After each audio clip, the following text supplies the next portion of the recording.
ایک دن ابو سفیان نے رسول اللہ سے آ کر بڑے روتے ہوئے منہ بنا کر، اور چونکہ بہت ٹیکٹ فل آدمی تھا، بہت ہی گھاگ قسم کا انسان تھا، جس نے رسول اللہ کے خلاف اتنے لشکر بنائے، اتنی جنگیں لڑیں، اتنی اذیتیں کی رسول اللہ کو، خوب ظاہر ہے یہ معمولی انسان نہیں ہے.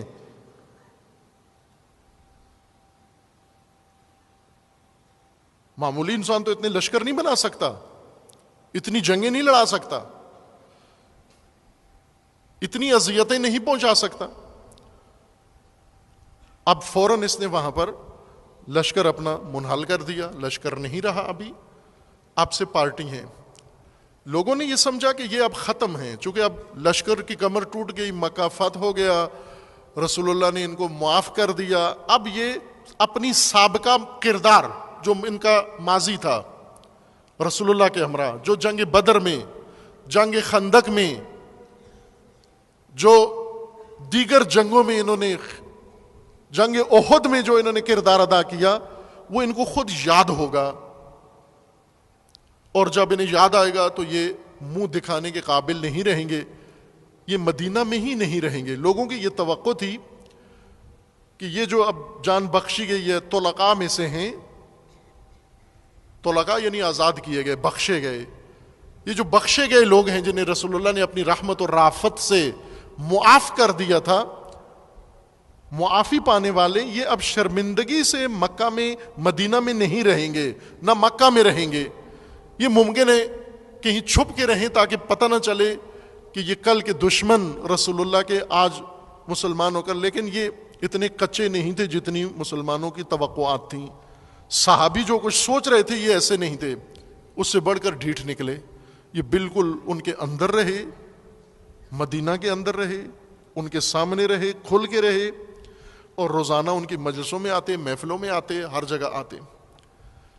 انہوں نے روابط اپنے دیرینہ دوبارہ بحال کر لیے، اپنی محفلیں دوبارہ، تجارت اپنی پھر قائم کر لی، میل ملاؤ اپنا بڑھا لیا. ایک دن یہ شخص رسول اللہ کے پاس آیا اور اداکاری کرتے ہوئے، بہت ہی روحانسا مظلومیت کا منہ بنا کر کہ یہ دنیا کا مظلوم ترین انسان ہے، اس طرح کا چہرہ بنا کر، چونکہ بوڑھا بھی ہو چکا تھا، اس وقت مسن تھا، داڑھی کو مہندی لگاتا تھا، سرخ داڑھی تھی اس کی. بوڑھا بھی ہو آدمی، چہرے پہ جھریاں پڑی ہوئی ہوں، کمر جھکی ہوئی ہو، اب اس پہ زیادہ سرخی بھی آ جائے، داڑھی پہ بھی آ جائے، اور پھر وہ آ کر جان بوجھ کر بھی منہ بنائے مظلوموں والا، دکھیا انسان والا، پریشان حال انسان والا. تو رسول اللہ نے جب اس کے چہرے کو دیکھا، سمجھ تو گئے کہ یہ اداکاری کر رہا ہے، یہ مکاری ہے یہ، لیکن چونکہ سب کے سامنے آیا اور آ کر کہا، یا رسول اللہ میری ایک شکایت ہے، اگر آپ اجازت دیں میں اپنی شکایت کا اظہار کروں. حضرت نے فرمایا بتائیے کیا شکایت ہے. کہا کہ ہمیں پتہ ہے کہ ہم نے آپ کے ساتھ پہلے کیا کیا، ان سب کو پتہ ہے، آپ کے صحابہ کو، آپ کے ساتھیوں کو، انصار و مہاجرین سب کو معلوم ہے. اب ہم مسلمان ہو گئے، کلمہ پڑھ لیا، آپ پر ایمان لے آئے، اور ہر چیز میں آپ کے ساتھ ہیں، لیکن ان لوگوں کے دلوں سے ہماری نفرت ابھی نکلی نہیں ہے. یہ آپ کے صحابہ، یہ ہم سے خوش نہیں ہیں.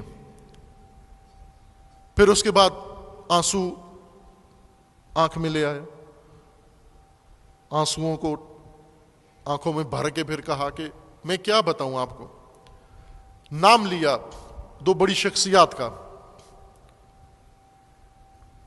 دو بڑی شخصیات کا نام لیا، ظاہراً خلیفہ اول کا نام لیا، اور ان کے ساتھ ایک دوسری شخصیت کا نام لیا کہ یہ دونوں کل فلاں جگہ بیٹھے ہوئے باتیں کر رہے تھے اور میں ان کے قریب سے گزرا، انہوں نے مجھے سلام نہیں کہا، میں نے ان کو سلام کہا، انہوں نے جواب نہیں دیا بلکہ منہ موڑ لیا، مجھ سے بات نہیں کرتے، ہم سے میری طرف توجہ نہیں کرتے. اور پھر کہا کہ فلاں انصار کے کسی گروہ کا ذکر کیا کہ انہوں نے تو اس سے بھی زیادہ حد کر دی، میں گزر رہا تھا تو انہوں نے جملے کسے کہ یہ فلاں جا رہا ہے، یہ رسول اللہ کا دشمن جا رہا ہے. تو یہ سن کر مجھے بہت تکلیف ہوتی ہے کہ اب تو ہم نے توبہ کر لیا، اب تو وہ سب ختم ہو گیا اور آپ نے بھی معاف کر دیا ہے، لیکن آپ کے ساتھیوں کے رویے بہت سخت ہیں. میرا خاندان اور ہم باہر نہیں آ سکتے، لوگوں کے ساتھ گل مل نہیں سکتے، باقی سب آپس میں بھائی بھائی ہیں، امت ہیں، ہمیں انہوں نے دتکارا ہوا ہے، ہمارے ساتھ رویہ ان کا اچھا نہیں ہے. اور ایسا ہی تھا، صحابہ رسول اکرم انہیں پسند نہیں کرتے تھے، آخر تک نہیں کرتے تھے، ان سے منہ نہیں لگاتے تھے، ان کے منہ نہیں لگتے تھے، سب کچھ یاد تھا ان کو. رسول اللہ نے فرمایا کہ میں صحابہ کو جو موجود تھے انہیں وہیں پر نصیحت فرمائی اور کہا باقیوں کو بھی میں سمجھا دوں گا کہ ایسا رویہ آپ کے ساتھ نہ رکھیں. لیکن یہ اس روانسی شکل کے پیچھے کچھ اور نیت تھی، سیاسی نیت تھی. اور کیا کہا کہ اس کا اثر تو ہوگا لیکن پھر بھی ان کے رویے تبدیل نہیں ہوں گے جب تک آپ کوئی بنیادی قدم نہیں اٹھاتے، جب تک آپ ہمیں گلے نہیں لگاتے اس وقت تک یہ صحابہ کبھی بھی ہمیں قبول نہیں کریں گے. آپ کریں گے تو آپ کی دیکھا دیکھی پھر ان کے دل ہمارے لیے نرم ہو جائیں گے. تو حضور نے فرمایا کہ کر تو دیا ہے اور کیا کروں. ایک اور تقاضا کیا، اور وہ میرے ذہن میں ابھی نہیں ہے کہ وہ کیا تقاضا تھا. رسول اللہ نے وہ بھی پورا کر دیا کہ ٹھیک ہے، یہ تو چاہتا ہے یہ بھی پورا ہو گیا. وہ تھوڑا قصہ پرانا پڑا ہوا ہے اس لیے حافظہ میرا قوی نہیں ہے. وہ دوسرا مطالبہ اس کا یاد نہیں رہا مجھے. تیسرا مطالبہ کہا کہ ایک اور خواہش، ایک اور درخواست. وہ کیا ہے؟ کا درخواست یہ ہے کہ مجھ سے تو لوگ نفرت کرتے ہیں، مجھے دیکھتے، مجھے پتا ہے کہ آپ مجھے کوئی بھی عہدہ بھی دے دیں، کچھ بھی دے دیں، مجھے یہ معاف نہیں کریں گے، اس لیے جو کچھ میں نے کیا آپ کے ساتھ وہ قابل بخشش نہیں ہے، ان کے دلوں سے ثابت نہیں ہو، ان کے دلوں سے محو نہیں ہوگا. تو میں تجویز یہ دیتا ہوں کہ میرا بیٹا معاویہ، اس کو آپ اپنے قریبیوں میں لے آئیں، یہ بیٹھے آپ کے ان قریب ساتھیوں کے ساتھ. جب یہ آپ کے ساتھ بیٹھے گا، صحابہ دیکھیں گے کہ رسول اللہ نے میرے بیٹے کو اپنے قریب بٹھایا ہوا ہے، تو آہستہ آہستہ ان کے دل بھی نرم ہو جائیں گے. لہٰذا اس کو آپ آنے کا موقع دیں کہ آپ کے قریبی ساتھیوں میں یہ بیٹھنا شروع کر دیں، چونکہ ابھی جرت نہیں ہو رہی تھی. اور حضور نے فرمایا کہ ٹھیک ہے، میں اگر آ کے بیٹھے تو اس کو کوئی اٹھائے گا نہیں، اگر اس سے تیرا بھرم بحال ہوتا ہے تو کوئی حرج نہیں، آ کے بیٹھے.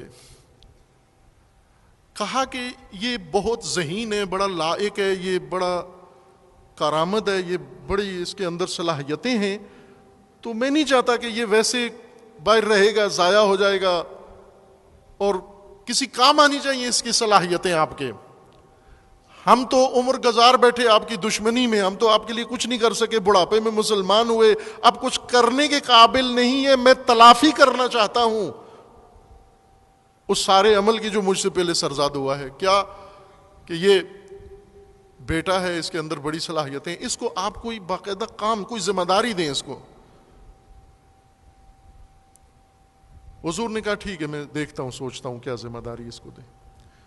پھر چونکہ تیاری پوری کر کے آیا ہوا تھا، کہا کہ ایک چیز جو مجھے نظر آتی ہے اور آپ اس کی بابت زیادہ پریشان بھی لگتے ہیں، اور میں دیکھتا ہوں کہ آپ دن رات اس شعبے میں بہت زیادہ افراد تلاش کرتے ہیں اور اس شعبے پر کافی آپ کی توجہ ہے، لیکن زیادہ کامیابی اس شعبے میں نہیں مجھے نظر آ رہی، اور آپ کی کوششیں اس طرح سے چاہتے ہیں جیسے دل آپ کا چاہتا ہے، اس طرح سے یہ مجھے نظر نہیں آتا. وہ یہ کہ رسول اللہ کو بہت اشتیاق تھا کہ مسلمان پڑھنا لکھنا سیکھیں، تعلیم حاصل کریں، علم حاصل کریں.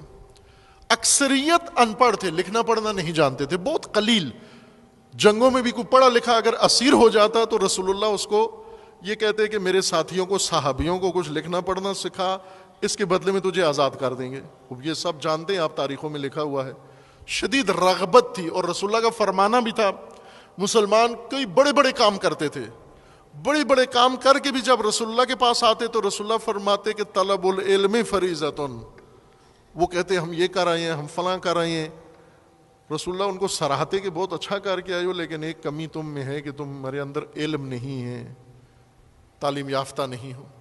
کہا حضور مجھے آپ کی شدید رغبت نظر آ رہی ہے کہ تعلیم عام ہو، لیکن یہ لوگ تعلیم کی طرف زیادہ توجہ نہیں کرتے، تو یہ میرا بیٹا یہ تعلیم یافتہ بھی ہے، تو اس کو اگر آپ لکھنے پڑھنے کا کام دے دیں تو اس کے لیے یہ مفید ہے، اور اس طرح ہم بھی آپ کی کوئی خدمت کرنے کے موقع مل جائے گا ہمیں. وہ اس لب و لہجے سے کوئی جب آئے تو آپ بھی ذرا آنکھیں کھول لیا کریں. اب حضور کو تو علم تھا یہ چاہتا کیا ہے، لیکن رافت تھی. جب اس کی وہ قتل و غارت معاف کر دی، حمزہ سید الشہداء کی شہادت کا جرم ان کا معاف کر دیا رسول اللہ نے. اس سے بڑھ کر انہوں نے جو فتنے کیے وہ سارے رسول اللہ نے معاف کر دیے. خود حضور کو مکہ کے اندر ستایا اور ہجرت میں پیچھا کیا، اور حضرت کے متعلق بہت زیادہ مغلظات بکی انہوں نے، وہ سب کچھ رسول اللہ نے بھلا دیا. اب فرمایا کہ اگر یہ یہاں تک آتا ہے تو بوڑھا بھی ہے، لہذا اس کی دلداری کے لیے حضور نے کہا کہ ٹھیک ہے اس کو لکھنے پڑھنے کا کام دے دیں. لکھنے پڑھنے کا کام اس نے ذمہ لے لیا. لکھتے لکھتے اس کے تقاضا میں تھا کہ اس کو اگر کتابت وحی کا بھی کام، چونکہ آپ کو بہت افراد چاہیے، وحی نازل ہوتی ہے، آپ بولتے رہتے ہیں، میں دیکھ رہا ہوتا ہوں تکرارن بولتے ہیں آپ لکھو، لیکن یہ صحیح لکھ نہیں پاتے، تو اس کام میں سہولت کے لیے اگر اس کو بھی موقع دے دیں تو یہ دوسروں سے بہتر لکھے گا. اب یہاں حضور نے تھوڑا تعلل کیا، وقفہ کیا، چونکہ معلوم ہو رہا تھا کہ تدریجاً تجویز کدھر جا رہی ہے. اعتبار بڑھانے کے لیے، ماضی دھونے کے لیے، آئندہ کا منصوبہ چھپانے کے لیے، حزبی چال، سیاسی منصوبہ چھپانے کے لیے یہ ایک کور تھا، یہ ایک منصوبہ تھا. یہاں سے آغاز ہوا.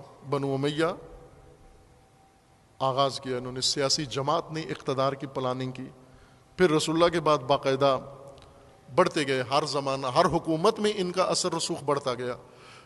خلیفہ دوم کے زمانے میں معاویہ کو باقاعدہ طور پر شام کا امیر، شامات کا امیر بنا دیا، فلسطین کا امیر بنا دیا گیا، حاکم بنا دیا، والی بنا دیا گیا اختیارات کے ساتھ. خلیفہ سوم چونکہ خود بنو امیہ میں سے تھے، انہوں نے آگر بنو امیہ پر باقاعدہ در کھول دیے، اور ان کے باقی بھی ارکان جو رسول اللہ نے نکالے ہوئے تھے، مروان ابن حکم جیسے، یہ بھی آ گئے. اور پھر اس کے بعد ان کو موقع مل گیا، اور اس موقع سے انہوں نے فائدہ اٹھایا، وقت ضائع نہیں کیا. اس جماعت نے، حزب نے سیاسی فرصت کو ہاتھ سے جانے نہیں دیا. اور پھر وہ دن آ گیا جو انہوں نے سوچا تھا، بہت جلد وہ دن آ گیا، اور انہوں نے اقتدار اپنے اختیار میں لے لیا. اب توجہ فرمائیں کہ جب پیچھے پس پردہ ڈرائنگ روموں میں، خفیہ میٹنگوں میں، باغات میں، مختلف علیحدہ اوجل جگہوں پر جب یہ منصوبہ تشکیل پایا، اس کے اندر بہت سارے لوگ شامل تھے، اور ان لوگوں کا آپس میں یہ توافق تھا کہ ہم کس طرح اقتدار حاصل کریں گے، اور کس طرح اقتدار حاصل کر کے پھر اس اقتدار کو آپس میں بانٹ لیں گے. اس اقتدار کا منصوبے کا ایک حصہ عمرو ابن سعید کا باپ سعید ابن عاص ہے. جب تشکیل پا رہی تھی یہ حزب، اس حزب کی تشکیل کے بنیادی ارکان میں سے ہے، مؤسس بانیوں میں سے ہے. ظاہر رسول اللہ کی صحبت بھی ملی تھی، اور بعد میں خلافت کے زمانے میں عہدہ بھی ملا، کوفہ کی ولایت بھی ملی، بہت سارے اہم موقعوں پر انہیں موقع ملا آگے آنے کا. پھر جب شامات میں معاویہ کی باقاعدہ حکومت قائم ہو گئی.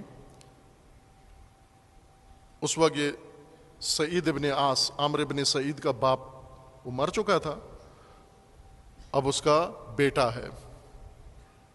یہ بیٹا باپ سے زیادہ تیز سیاستدان تھا، بہت ذہن کام کرتا تھا، اس کا سیاسی ذہن تھا.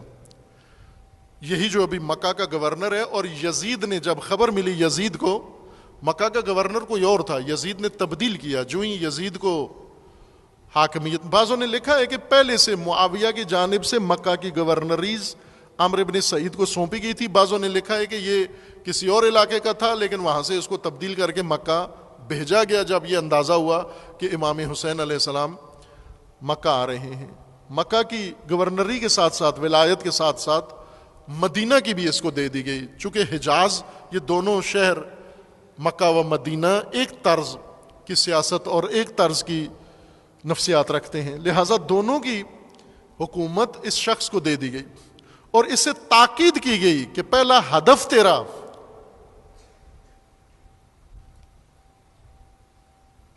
یزید کی حاکمیت کے لیے راہ ہموار کرنا ہے.